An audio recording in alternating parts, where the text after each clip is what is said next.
जय हिंद साथियों, व्यू 90 के इस डिजिटल प्लेटफॉर्म पर आपका स्वागत है। मैं हूं फर्रज शकीब।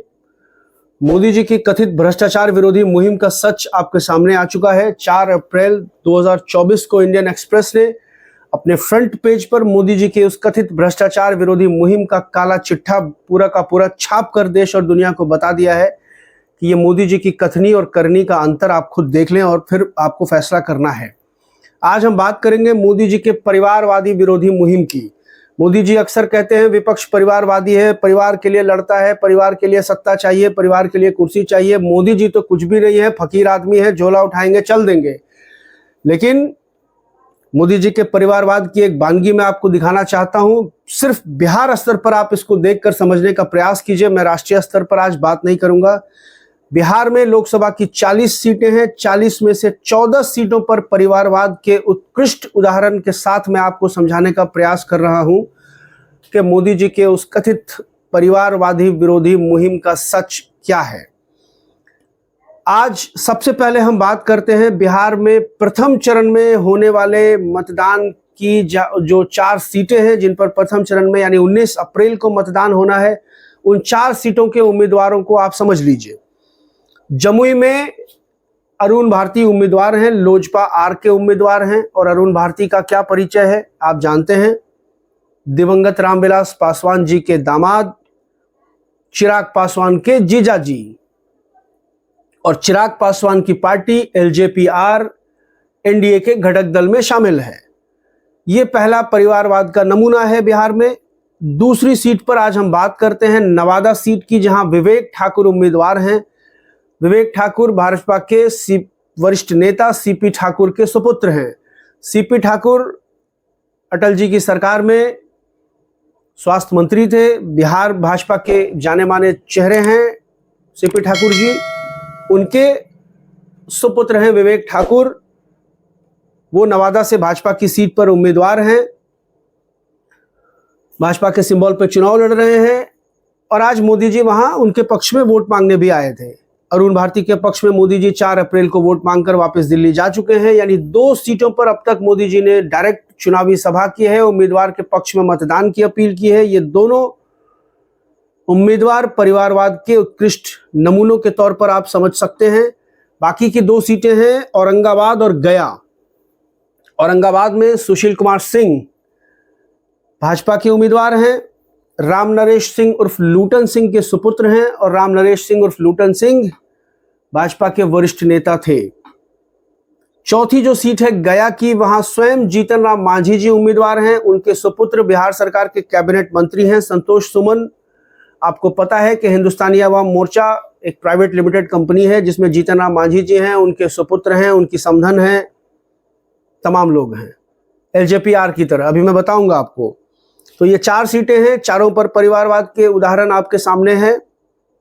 5वीं सीट पर हम बात कर लेते हैं। सासाराम की सीट है, भाजपा वहां चुनाव लड़ रही है। शिवेश राम वहां से उम्मीदवार हैं और वो मुनीलाल के बेटे हैं। मुनीलाल भाजपा के 3 बार के सांसद रहे हैं सासाराम की सीट से। तो पूर्व सांसद के सुपुत्र शिवेश राम भाजपा की सिंबल पे सासाराम से उम्मीदवार हैं। शिवेश राम। पटना साहिब की हम बात कर लेते हैं। रविशंकर प्रसाद बहुत जाना पहचाना नाम है भाजपा की राजनीति का और बड़बोले हैं, इसमें कोई शक नहीं है। ठाकुर प्रसाद के सुपुत्र हैं। ठाकुर प्रसाद बिहार में जनसंघ के संस्थापकों में से एक माने जाते हैं। बिहार सरकार के पूर्व उद्योग मंत्री भी रहे हैं। उनके सुपुत्र हैं रविशंकर प्रसाद, मौजूदा सांसद भी हैं। वो एक बार फिर पटना साहिब की सीट पर भाजपा के सिंबल पर चुनाव लड़ रहे हैं। 6 सीटें आपके सामने मैंने रख दी हैं। 7वीं सीट है वाल्मीकि नगर की, जहां जदयू के उम्मीदवार के तौर पर सुनील कुमार हैं। बैजनाथ महतो के सुपुत्र हैं सुनील कुमार। बैजनाथ महतो नीतीश जी के बेहद करीबी मंत्री रहे हैं, बिहार सरकार में कैबिनेट मंत्री रहे हैं।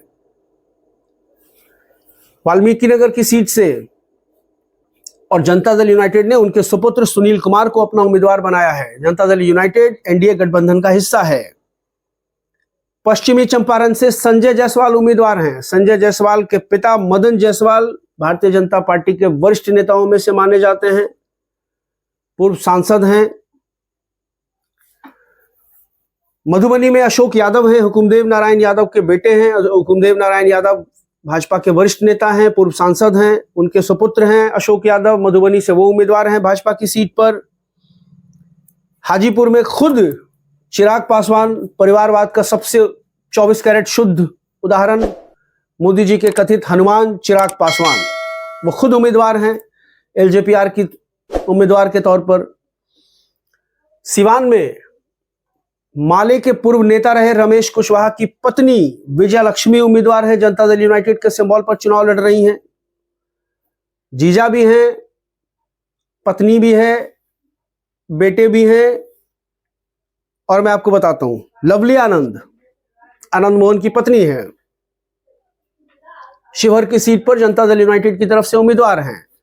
समस्तीपुर शांभवी चौधरी, महावीर चौधरी की पोती और नीतीश कुमार के बेहद करीबी मंत्री अशोक चौधरी की बेटी, जनता दल, माफ कीजिएगा, पिताजी जनता दल यूनाइटेड में है, बिटिया एलजेपीआर की उम्मीदवार है समस्तीपुर की सीट पर। वैशाली जनता दल यूनाइटेड के एमएलसी दिनेश सिंह की पत्नी वीना देवी एलजेपीआर की उम्मीदवार हैं। एलजेपीआर की तरफ से 5 सीटें एलजेपीआर के कोटे में है। 4 उम्मीदवार परिवारवाद के उत्कृष्ट नमूने हैं। स्वयं चिराग पासवान, हाजीपुर में, जमुई में जीजाजी, वैशाली में बिटिया, माफ कीजिएगा, दिनेश प्रशांत सिंह की पत्नी वीना देवी, और चौथी सीट समस्तीपुर की, जहां जनता दल यूनाइटेड के कद्दावर मंत्री अशोक चौधरी की बिटिया। जनता दल यूनाइटेड ने 3 सीटें परिवारवाद के नाम की है, वाल्मीकि नगर, सिवान और शिवहर। मांझी जी खुद हैं, और भारतीय जनता पार्टी की तरफ से 5 ऐसे उम्मीदवार हैं, 17 में से 5 जो परिवारवाद का उदाहरण माने जा सकते हैं। कुल 14 सीटें जमुई, हाजीपुर, वैशाली, समस्तीपुर, वाल्मीकि नगर, सिवान, शिवहर, नवादा, औरंगाबाद, सासाराम, पटना साहिब, पश्चिमी चंपारण, मधुबनी और गया की सीट। और तमाम उम्मीदवारों के नाम, उनका बायोडेटा आपके सामने रखने का प्रयास किया मैंने। 40 सीटों में से 14 उम्मीदवार परिवारवाद के कोटे से, यानी 35% आरक्षण परिवारवादियों के नाम, और मोदी जी की मुहिम परिवारवाद के खिलाफ। तो नारा लगाइए अब की बार 400 पार। और हो सकता है कि मोदी जी फिर तीसरी बार जब बिहार आए और वहां उनको लगे कि यहां कोई परिवारवाद वाला मॉडल सेट नहीं हो रहा है, तो हो सकता है वहां से फिर वो परिवारवाद पर अटैक कर दे कि विपक्ष तो परिवारवादी। क्योंकि अभी 2 जगह उन्होंने सभा की है, 4 अप्रैल को और आज 7 अप्रैल को, जमुई में और नवादा में। वहां वो परिवारवाद के खिलाफ बोल नहीं पाए, क्योंकि उनको पता था कि जिस उम्मीदवार के पक्ष में वो वोट मांगने आए हैं वो उसी श्रेणी के उम्मीदवार हैं, एक बेटे हैं, एक दामाद हैं। जनता इतनी बेवकूफ है नहीं। तो ये एक नक्शा था परिवारवाद का। और अगर राष्ट्रीय स्तर पर बात करेंगे तो इसकी सूची बहुत लंबी हो सकती है। कर्नाटक में येदियुरप्पा के बेटे, और बहुत लंबी सूची हो जाएगी। तो अभी हमने सिर्फ बिहार भर की बात की है। आगे इसी तरह आपसे बातचीत का सिलसिला जारी रहेगा। मेरी एक छोटी सी अपील आपसे, मेरे चैनल को सब्सक्राइब कीजिए, मेरी वीडियोस को लाइक कीजिए, शेयर कीजिए, और कमेंट सेक्शन में मुझे ज़रूर बताइए, अपना फीडबैक ज़रूर दीजिए। बहुत बहुत शुक्रिया।